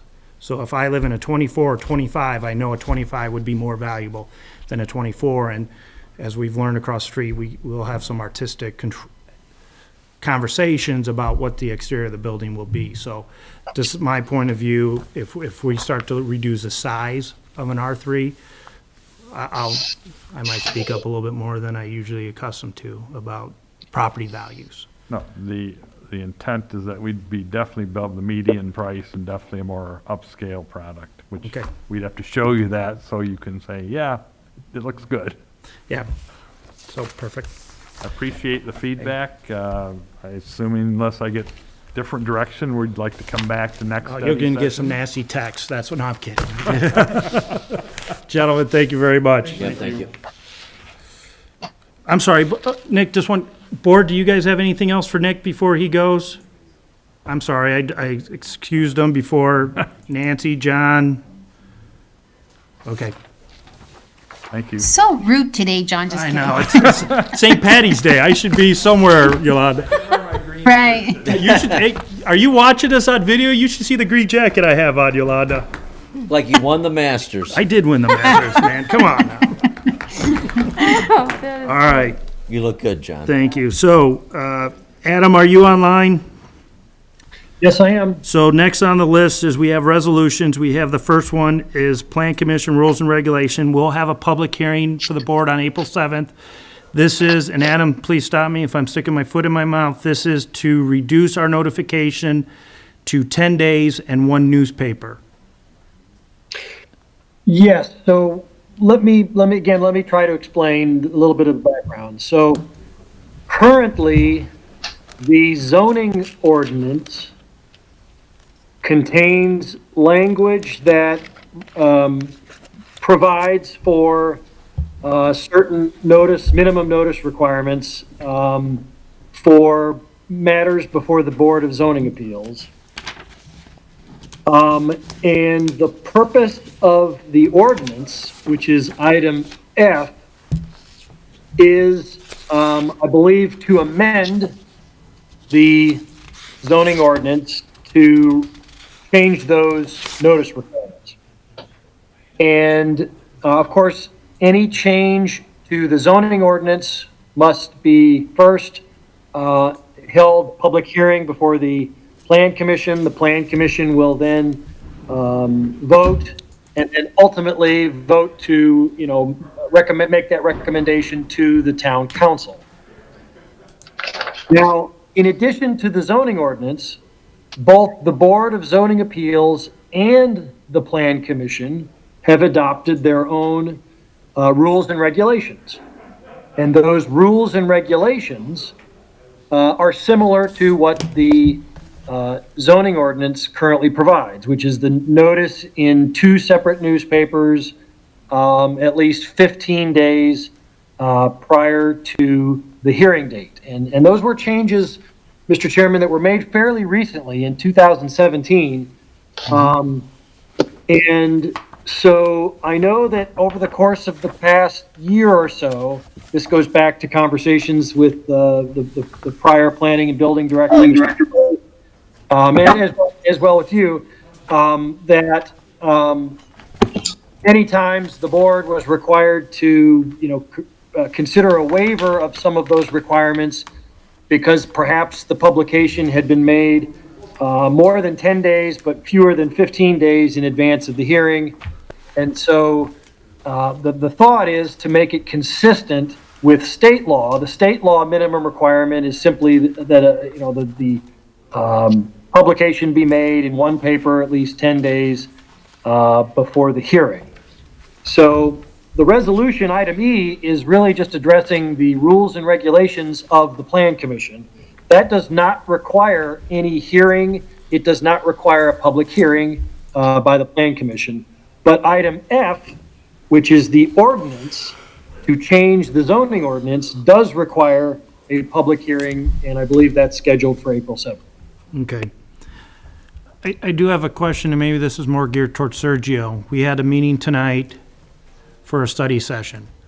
Could a petitioner now petition within 10 days to get a public hearing on April 7th? Yes. So it could be that quick of a turnaround between, but isn't the Plan Commission, aren't we supposed to notify of a public hearing? Would they still, okay, so we had a petitioner tonight. We changed these rules to 10 days in a newspaper. So then they can go out and file in the newspaper tomorrow, meet the 10 days for April 7th. I thought the Plan Commission still has to make a public notice of a meeting. My only concern is we get something, somebody doesn't want to come back to another study session and say, hey, we're going to a public hearing. And in 3 weeks, we have to have a public hearing. Now, I hope the developer or petitioner isn't that strong arm about it, but I thought, do we still have to give public notice at a prior meeting of a public hearing like we did earlier this month, that there were going to be all these public hearings on April 7th? That is something that is unique, that I've seen unique to the town of St. John, that the board or commission requires that a notice or acknowledgement of a upcoming public hearing be performed. On a regular meeting. Yes. A regular meeting, we announce it, So would the, okay, so. but not at a study Yeah, session. not at a study session. Correct. So how would this new because I think about this late in the day. How would this resolution, would it change any, or would they still have to wait potentially 45 days? Because first I would have to give notice at the April 7th meeting that there's a hearing in May. If the proposal is far enough that it could be set for public hearing, we can move it towards that to meet the 10-day requirement. If it's not, then the commission at the study session would say, you're not ready, come back next month and see where we're at, very similar to these proposals. Okay. But that wouldn't stop a petitioner from seeking a public hearing. No, but that doesn't stop the plan commission from saying, at a regular, if they go through the public hearing process, to say, you're still not ready, we're going to defer you another 30 days. Okay. Because the BZA was a little bit easier with the 10 days because we only meet once a month. I was just concerned a little bit about the shortness of the time in between. So would they potentially have to have another public hearing? No. Or that's it? No, once they have the public hearing, they've met the due process requirements, so. Okay. So then we'll have a public hearing, and then we would make, I think Adam sent out copies of the ordinance. I will read that into the record, and then we will make a motion to the town council. A favorable or unfavorable recommendation. Did I get? Yeah, Okay. that's basically correct. Okay. All right. Anything else for the board? Pleasure of the board? I do have one question. No curb at Schilling? I don't recall that in our meeting. A waiver of a curb. That sounds like that was previously approved as part of the PUD. I'd have to pull the PUD and I can forward that and see if there's any discussions, agreement on that, so. Can you send that? Yeah. Because that's another, It's on my notes here to pull that. Sound like it was I in don't the- recall, I don't recall that being a discussion point of the plan commission. So you would know more than I would about the PUD discussion, Sound like it was a subdivision agreement. Is that what, let's see, did I What was a write that? PUD? How? Because the subdivision control, I mean, they did submit prior to our subdivision ordinance. But he said some agreement. PUD agreement. That's PUD what That's agreement. what I wrote down. But again, I don't remember us, and that's on me for not catching it. I don't remember any discussion of a waiver of curb, because again, it's just like a sidewalk. If we keep on allowing waivers of curb, we're never gonna have curb in some of these major developments. And curb is a stormwater, as you know, stormwater issue, so somebody's gonna have to put it in the future, and unfortunately, if we don't allow these developers to do it now, it's gonna be on our dime, so. So you're looking That's- for, see if it's developer-driven I just infrastructure don't, improvements. I just don't remember or recall this board discussing at any of the meetings, no curb. We'll pull the board and the minutes as well, or the PUD and the minutes as well, so that we, But if it's in the PUD and it was approved by the council, it's, it's part of their zoning requirement or stipulations, but Yeah, we'll confirm, yeah. we'll confirm that, Mr. Kennedy. all right. Without that, everyone good? Yep. All right, everyone enjoy your St. Patty's Day. Yolanda, John, Adam, Ken, Nancy, any questions, comments before we shut down here? I'm good. Thank you. All right, No. everyone have a good evening. You too.